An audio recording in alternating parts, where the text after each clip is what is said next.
आप खुद माशाल्लाह बीवी बच्चों वाले हैं, तो आपको क्या लगता है कि आप ज्यादा जज्बाती हैं कि आपकी वाइफ?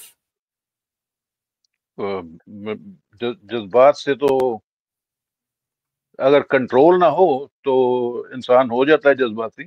नहीं पर नहीं मैं नहीं समझता हूँ कि नहीं नहीं, हम मैंने हम ये नहीं पूछा कि इंसान जज्बाती हो जाता है, नहीं, मगर आप ज्यादा जज्बाती हैं कि आपकी वाइफ? मेरी फैमिली में तो हम दोनों बराबर के ही हैं। अब हो सकता है शादी से पहले वो ज्यादा कुछ ना कुछ औरत पना आपके अंदर भी है। हाँ हाँ, बिल्कुल है, थोड़ा बहुत।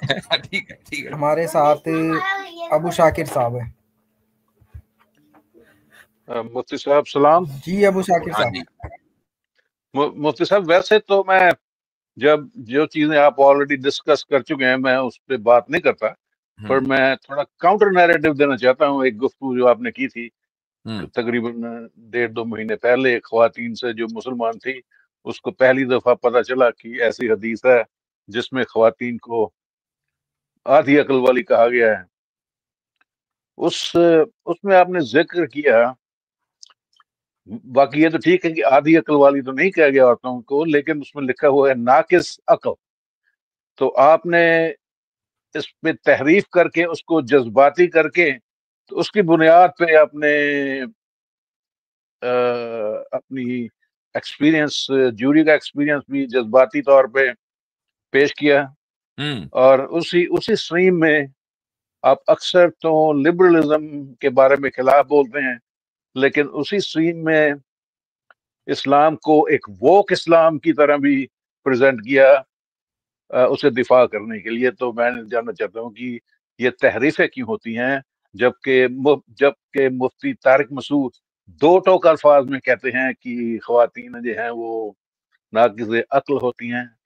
और यही बात आसिम अल हाकिम साहब भी कहते हैं कि पॉलिटिकली करेक्ट होना बंद करो और इसे दो टोक तस्लीम कीजिए। ठीक। अभी तक जो कुछ आपने कहा, इसमें जज्बातियत के अलावा कुछ है? मैंने तो जज्बाती तौर पे कोई काम नहीं कहा, मैंने तो कमेंट कर रहा हूँ आपके कहने पे। हाँ, ये सारे जज्बाती कमेंट हैं कि आपने इस्लाम को वो कल्चर के तौर पर पेश किया और वगैरह वगैरह। आप तो मेरे बारे में जानते हैं कि मैं पॉलिटिकली करेक्ट नहीं होने की कोशिश करता हूं, जो बात जैसी है वैसे ही करता हूं। और ये मेरी पोजीशन सिर्फ मेरी नहीं है, बल्कि लाखों स्कॉलर्स की है कि यहां नाकिसुल अक्ल से मुराद बेवकूफ नहीं है, क्योंकि हदीस का ही अगला हिस्सा उसकी तरदीद कर रहा है। ठीक है। अच्छा, आप खुद माशाल्लाह बीवी बच्चों वाले हैं, तो आपको क्या लगता है कि आप ज्यादा जज्बाती हैं कि आपकी वाइफ? जज्बात से तो अगर कंट्रोल ना हो तो इंसान हो जाता है जज्बाती। नहीं पर नहीं मैं नहीं समझता हूँ कि नहीं, मैंने ये नहीं पूछा कि इंसान जज्बाती हो जाता है, नहीं, मगर आप ज्यादा जज्बाती हैं कि आपकी वाइफ? मेरी फैमिली में तो हम दोनों बराबर के ही हैं। अब हो सकता है शादी से पहले वो ज्यादा कुछ ना कुछ औरत पना आपके अंदर भी है। हाँ बिल्कुल है, थोड़ा बहुत। ठीक है ठीक है। तो इसमें मेरा कसूर नहीं है। ये मान लिया आपने कि औरत, आप में भी है। ये मान लिया आपने कि कुछ ना कुछ औरत पना हमारे अबू शाकिर आपके अंदर भी है। साबित ये हुआ कि जब जज्बात की बात आती है तो स्टैंडर्ड औरत होती है ना? जब जज्बात की बात आती है तो स्टैंडर्ड कौन है? खुद ही मान रहे हैं। स्टैंडर्ड तो कोई साइंटिफिक एविडेंस नहीं है जो कहता है कि औरत जो है वो ज्यादा जज्बाती होती है। दिखा दीजिए। साइंटिफिक एविडेंस नहीं है भाई, साइंटिफिक एविडेंस ही की बुनियाद पर बात कर रहा हूं। आप अगर साइकोलॉजी में ये पढ़ेंगे कि औरतें ज्यादा इमोशनल होती हैं या मर्द, तो साइकोलॉजिस्ट इस बात पर और साइकाइट्रिस्ट इस पर मुत्तफिक हैं कि औरतों में बढ़ी हुई जज्बातियत पाई जाती है मर्दों के मुकाबले में।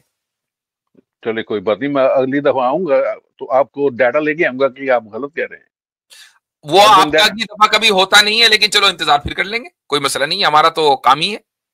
मैं तैयारी करके नहीं आया कि आप ये कहेंगे। जी जी, तो वो आप अगली मर्तबा जो मैं कहूंगा ना, तो उसकी भी तैयारी करके आप नहीं आएंगे और फिर आप वक्त मांगेंगे। कोई बात नहीं, वो हमें आदत है। ठीक है। वो में से नहीं सुन लीजिए। अभी तो कुछ, अब आप मुझे भगाने के चक्कर में इतनी जल्दी रहते हैं, भगाओ इससे। जी जी क्या जी। पहले तो सवाल ये है, हाँ या ना में, जब आपने नाकिस अक्ल को तब्दील कर दिया जज्बात में, क्या ये तहरीफ नहीं है हदीस में?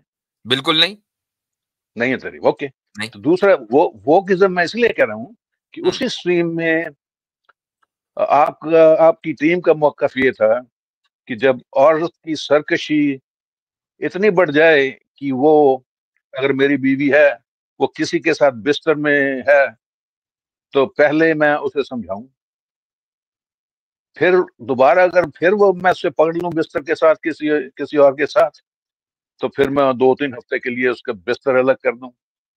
अगर अगले हफ्ते फिर मैं उसको पकड़ जाऊं, आपकी स्माइल आ रही है मुझे मुझे देख के पता लगा। नहीं, ये फालतू की बातें सुन के स्माइल ही आती है जी।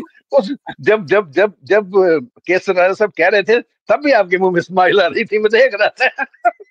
हाँ, आपने किसी और के साथ पकड़ी जाए तो मैं समझाऊंगा, फिर तीसरे के साथ पकड़ी जाए तो बिस्तर अलग कर दूंगा, फिर चौथे के साथ पकड़ी जाए तो फिर मैं मिसवाक उठाऊंगा। ये सारी बातें आपने ऐड की है भाई, ये हम में से कोई नहीं कहता।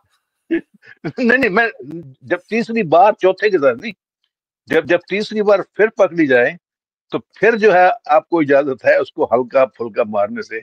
मुझे ये पूरा कॉन्फिडेंस है, ये बात आप कभी ना कहते। इसके बारे में ये तो वो इस्लाम हो गया ना।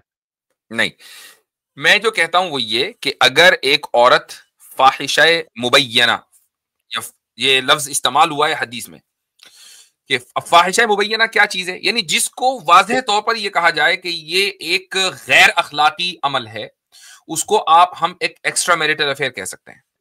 ठीक है, एक्स्ट्रा मैरिटल अफेयर का हरगिज मतलब यह नहीं है कि एक शख्स अपनी बीवी को किसी दूसरे मर्द के साथ बिस्तर में देखे, सिर्फ इसका मतलब यही नहीं है, वो भी है ऑफ कोर्स, वो उसकी लास्ट लिमिट है, लेकिन एक्स्ट्रा मैरिटल अफेयर ये भी है कि एक शख्स की बीवी किसी दूसरे के साथ गप्पे लड़ा रही है, व्हाट्सएप के ऊपर इश्कबाजी हो रही है। ठीक है, ये भी एक्स्ट्रा मैरिटल अफेयर है।